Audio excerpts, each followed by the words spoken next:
Thompson of Mississippi, the chairman of the Homeland Security Committee.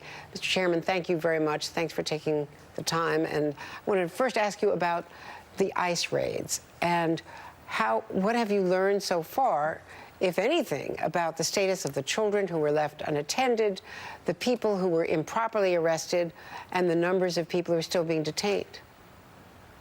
Well, as best we can get so far, Andrea, there are about 300 people who are still detained. The children are being taken care of by friends and, in some instances, relatives. The church community has stepped in. Volunteer lawyers have come into the state. A number of people who care about this whole situation.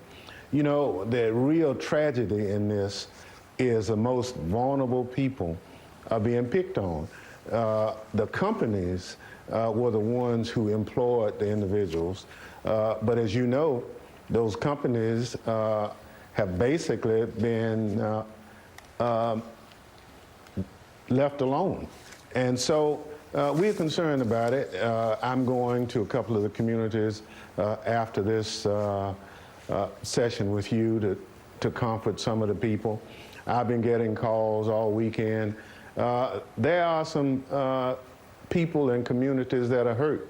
And these are non-traditional people who are calling. These are elected officials, education officials, just people who live in the community say they have melted into our community. We've accepted them. The children go to our school. They're not a problem. Why is the Trump administration doing this at this time? I don't have answers other than it's indicative of their insensitivity to Latinos in this country. The food stamp issue that you talked about earlier. Again, you're picking on people who have come seeking a better way of life.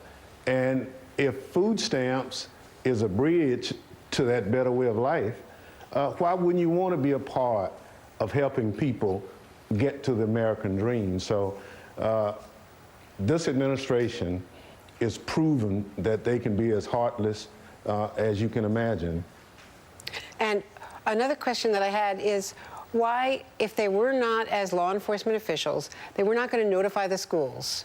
Okay, they should have, I believe, but why didn't they notify the Mississippi Department of Child Services or Child Welfare or HHS, some social welfare workers, to be with these families and these children so they were not being as terrorized as they were? Well, it just says that this administration wants to inflict as much pain as they can on some of the most vulnerable people in this country. It's a form of child separation when you don't notify school districts. It's a form of child separation when you don't notify human services. It's a form of child separation when some of the children are yet to be put back in their family environment. So again, family separation in this situation is bad. But again, the notion that the companies are not being penalized at all, they did not collect any records. To my knowledge, from the companies, no one from any of the companies has had an opportunity to be charged with anything. And if, in fact, these individuals, all who were at work, these were not people who were standing on street corners creating issues in the community. These are hard-working people doing back-breaking jobs. And so now, we have really created a dilemma in those communities, because now social service and the community will have to step in and take care of many of those families because the breadwinners are now in jail. And very briefly, with none of these companies yet being, charged with anything or brought into jail or held on any charges, has, to your knowledge, the government ever raided a Trump Organization facility, since there's been plenty published by investigative reporters that the Trump Organization has routinely hired undocumented people? Well, and we have sent a letter to the department asking that very question today. As you know, the Trump administration has exploited workers time immemorial. So why this administration is getting off and everybody else is being penalized, we want to know. So part of our oversight responsibility, we'll ask for the records. We'll bring those individuals before our committee, ask the difficult questions. And again, you had 600 highly paid, highly skilled individuals to arrest 680. That is a costly undertaking.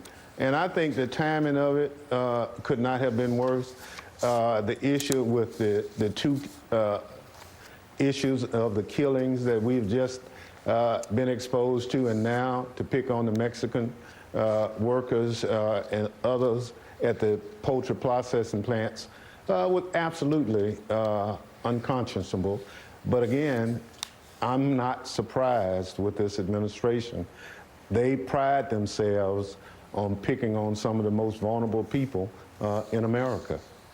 Congressman Benny Thompson from Mississippi, thank you very much, sir. Thank you. And coming up next, taking a stand, Democratic candidate